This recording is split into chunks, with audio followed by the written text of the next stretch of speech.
And Air 7 was able to fly it. LA County has been on the ground really mapping out the damage, and they have two websites that are incredibly useful. You can get an overview from Air 7, but at recovery.lacounty.gov/Eaton fire, you will find this. There is also a same page that ends with Palisades fire, but let me show you what we're talking about. You see, of course, the damage. Now, the reason this is not a complete take on what's going on is because they have gone to each one of these areas, and you will see houses, some black, red, green, and you can actually use a search bar to find your address.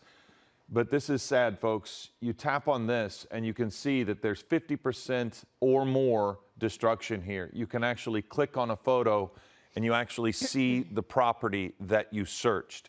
Again, this is the Eaton fire, and each one of these areas have been mapped specifically, but we also know there's a lot of damage in areas. We've seen it from Air 7 along Fair Oaks, along Moringa. So there are other places that have not been mapped. Again, that is one reason they have restricted the access for people wanting to go check on their property. But if you look at the Palisades fire, again, this is simply what has been mapped right now by LA County officials. And if you go really far down in, a lot of damage over there, over here as well. You can click on a home.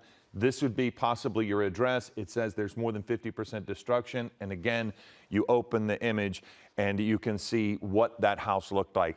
This is two websites. Again, LA County has offered one for the Eaton fire and one for the Palisades fire, and you can find those websites on our website, and you can see right there .gov/Palisades fire, and then also .gov/Eaton fire. It is hard to imagine, Giovanna, and they are just beginning to scratch the surface of what they're mapping in these fire zones.